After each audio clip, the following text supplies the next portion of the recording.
Assalamualaikum warahmatullahi wabarakatuh.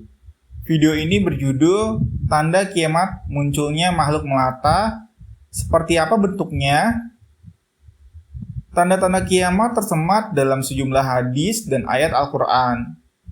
Salah satu tandanya adalah kemunculan makhluk melata dari bumi. Dalam sebuah riwayat, hewan melata itu dikatakan muncul menemui manusia pada waktu duha. Abu Daud dan Ibnu Majah meriwayatkan dari Abdullah bin Amr radhiyallahu anhu, Nabi Muhammad SAW bersabda, "Sesungguhnya pertanda yang pertama-tama muncul menjelang kiamat adalah terbitnya matahari dari barat dan munculnya makhluk melata menemui manusia pada waktu duha. Mana saja dari keduanya yang lebih dulu terjadi, maka tidak lama sesudah itu yang lainnya pun segera terjadi." Hadis riwayat Abu Daud dan Ibnu Majah. Apa itu makhluk melata yang muncul sebagai tanda kiamat? Allah SWT berfirman dalam surat An-Naml ayat 82 yang artinya, "Dan apabila perkataan telah jatuh atas mereka, kami keluarkan sejenis makhluk melata dari bumi yang akan mengatakan kepada mereka bahwa sesungguhnya manusia dahulu tidak yakin kepada ayat-ayat kami." Menukil buku Ad-Dabbah, Misteri Mutan Akhir Zaman, susunan Brili El-Rashid, hewan melata itu disebut dabah. Istilah dabah berasal dari bahasa Arab yang diartikan binatang atau monster. Kata dabah bersanding dengan kata al-ard yang artinya bumi. Sebab itu, dabah al-ard artinya binatang buas atau monster yang berasal dari bumi. Ibnu Katsir dalam kitabnya yang berjudul An-Nihaya Fitan wa Ahwal Akhir Az-Zaman, Muhtasar Nihaya Al-Bidayah, terjemahan Ansori Umar Sitanggal dan Imron Hasan, menafsirkan hadis yang diriwayatkan dari Abu Daud dan Ibnu Majah, dikatakan pertanda yang tidak lumrah berlawanan dengan kebiasaan yang dialami manusia kala ini. Pertanda tersebut adalah makhluk melata yang dapat berbicara dengan manusia. Makhluk melata atau dabah itu memberi tanda siapa-siapa saja yang kafir dan mukmin. Ciri-ciri makhluk melata atau dabah. Dalam kitab Nihayatul Alam karya Muhammad Al-Arifi yang diterjemahkan Zulfi Askar, ada yang menyebut makhluk melata tersebut adalah unta milik Nabi Soleh alaihi salam. Namun ada juga yang menyebut dabah merupakan anak dari unta Nabi Soleh alaihi salam. Dikatakan pula makhluk melata itu merupakan binatang dan bukan manusia. Wujudnya sangat besar dan memiliki kaki yang tinggi serta keluar dari dalam tanah.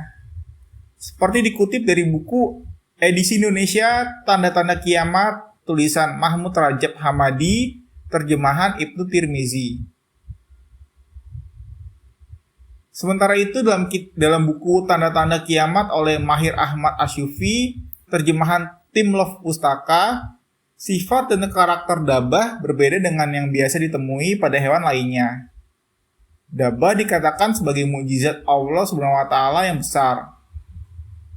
Ibnu Abbas radhiyallahu anhu menguraikan bahwa ciri khas dabah adalah rambut dan bulu yang mengandung semua warna dan memiliki 4 kaki. Selain itu, dabah juga dapat berbicara bahasa Arab dengan fasih dan mampu juga berbicara menggunakan bahasa lainnya. Adapun Huzaibah bin Yaman radhiyallahu anhu menjelaskan ciri dabah lainnya yaitu bercahaya dan memiliki bulu serta rambut yang tidak akan ditemui oleh siapapun yang mencarinya. Tempat kemunculan makhluk melata. Menukil dari kitab At-Tazkirah susunan Imam Samsuddin Al-Qurtubi yang diterjemahkan Ansori Umar Sitanggal, dalam sebuah hadis dikatakan makhluk melata itu muncul di suatu tempat yang bernama Jiyad. Nabi SAW bersabda, "Seburuk-buruk kampung adalah Jiyad." "Kenapa ya Rasulullah?" tanya para sahabat dan beliau menjawab, "Dabah akan muncul dari kampung itu lalu berteriak 3 kali, terdengar ke timur dan barat." Hadis tersebut diriwayatkan oleh Abu Abdirrahman Hisham Yusuf Al-Qadi Asy-Syanani dari Rabah bin Ubaidullah bin Umar, dari Syuhail bin Abu Sholih, dari ayahnya, dari Abu Hurairah radhiyallahu anhu, dari Nabi Shallallahu alaihi wasallam. Diterangkan oleh Al-Qurtubi, perawi yang bernama Rabah tidak memiliki pengikut, namun hadis tersebut juga dikeluarkan oleh Abu Ahmad bin Adi Al-Jurjani rahimahullah. Terdapat juga hadis lainnya dari Muhammad ibnu Ishaq, dari Aban ibnu Soleh, dari Abdullah bin Amr radhiyallahu anhu, yang kala itu pernah ditanya tentang binatang melata.